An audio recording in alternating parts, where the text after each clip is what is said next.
اعوذ باللہ من الشیطان الرجیم بسم اللہ الرحمن الرحیم اللہم اہدنا بالہدا وزینا بالتقوی۔ محترم ناظرین، درس تفسیر قرآن کریم کے سلسلے کو آگے بڑھاتے ہوئے آج ہم سورہ فرقان کی آیت نمبر 4، 5 اور 6 کا ترجمہ اور مختصر تفسیر بیان کریں گے۔ ارشاد باری تعالی ہو رہا ہے، بسم اللہ الرحمن الرحیم، وقال الذين كفروا ان هذا الا افك افتراه واعانه عليه قوم آخرون فقد جاءوا ظلما وزورا وقالوا اساطير الاولين اكتتبها فهي تملى عليه بكرة واصيلا قل انزله الذي يعلم سر السماوات والارض وانه كان غفورا رحیمہ۔ اور کافروں نے کہا کہ یہ اس نے جھوٹ گڑھا ہے اور کچھ لوگوں نے اس میں اس کی مدد کی ہے، اور یہ وہ جو کہتے ہیں ظلم اور بہت بڑا جھوٹ ہے، اور وہ کہتے ہیں کہ یہ گزشتہ امتوں کی طرح افسانہ اور کہانی ہے جو یہ لکھتے ہیں اور صبح و شام ان کو یہ لکھایا جاتا ہے۔ میرا حبیب ان سے کہہ دے کہ جس نے اس قرآن کو نازل کیا وہ زمین اور آسمانوں کے اسرار کو جانتا ہے، بے شک وہ غفور الرحیم ہے۔ محترم ناظرین، کفار مکہ نے پیغمبر گرامی اسلام کا مقابلہ کرنے سے جب وہ عاجز ہو گئے تو آپ کے خلاف مختلف قسم کی چالوں اور مختلف قسم کی سازشوں کا آغاز کیا۔ ظاہر ہے کہ قرآن کریم جب نازل ہوا اس وقت فصاحت و بلاغت کا دورہ تھا،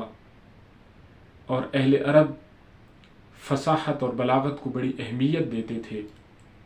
اور جب قرآن نازل ہوا تو اس زمانے کے جتنے بھی فصاحت و بلاغت کے ستون تھے وہ قرآن کریم کی فصاحت و بلاغت کی عظمت کے سامنے سر بسجود ہو گئے، اور جتنے بھی شعراء اور ادیب تھے عرب کے، وہ قرآن مجید کے سامنے اپنا بیان اور اپنا کلام پیش کرتے ہوئے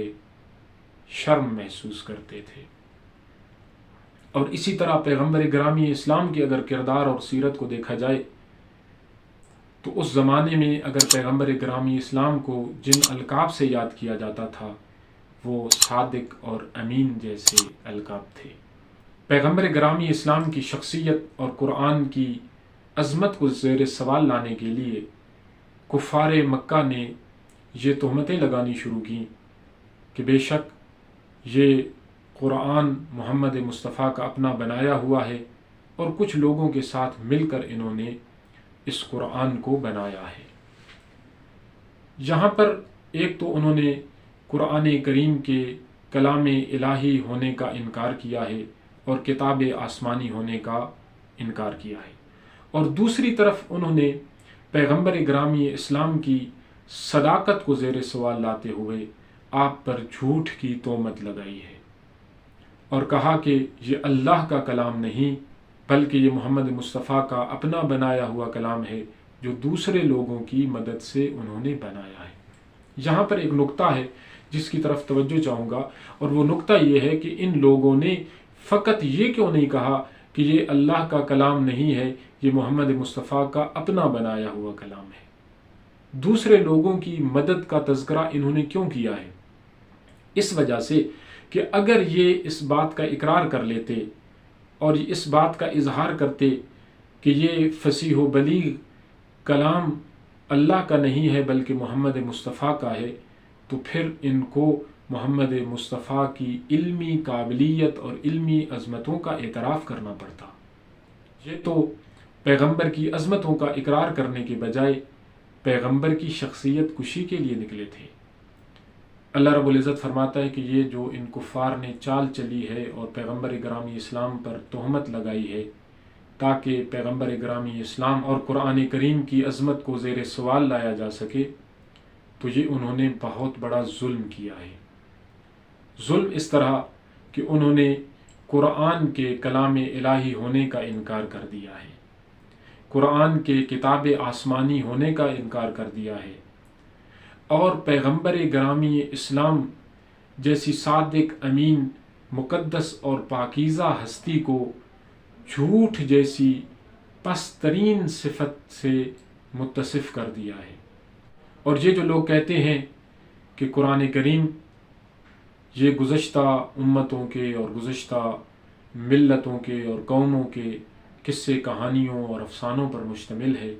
کہ جس کو محمد مصطفیٰ نے لکھا ہے اور صبح و شام انہیں یہ لکھوایا جاتا ہے، میرا حبیب ان سے کہہ دے کہ جس ذات نے اس قرآن کو نازل فرمایا ہے وہ ذات وہ ہے کہ جو زمین اور آسمان کے اسرار سے واقف ہے۔ اس قرآن میں فقط قصے اور کہانیاں نہیں ہیں، بلکہ اس قرآن میں زمین و آسمان کے راز پوشیدہ ہیں۔ ہاں، یہ راز وہی جان سکتا ہے کہ جو اس میں تدبر کرے گا، جو اس میں غور و فکر کرے گا، جو قرآن کو اپنے لیے کتاب ہدایت سمجھے گا اور محمد و آل محمد کا سہارا لے کر اس بے کناس علم کے سمندر میں اترے گا، وہی اس سے علم و معرفت کے موتی حاصل کر سکتا ہے۔ اور پھر آخر میں اللہ رب العزت نے فرمایا کہ بے شک میری توبہ اور میری مغفرت کے دروازے ہر کسی کے لیے ہر وقت کھلے ہیں، اور یہ اللہ بڑا بخشنے والا اور بڑا رحم کرنے والا ہے۔ دعا ہے اللہ رب العزت ہمیں قرآن کو سمجھنے اور پیغمبر گرامی اسلام کی سیرت کو اپنانے کی توفیق عطا فرمائے۔ السلام علیکم ورحمۃ اللہ وبرکاتہ۔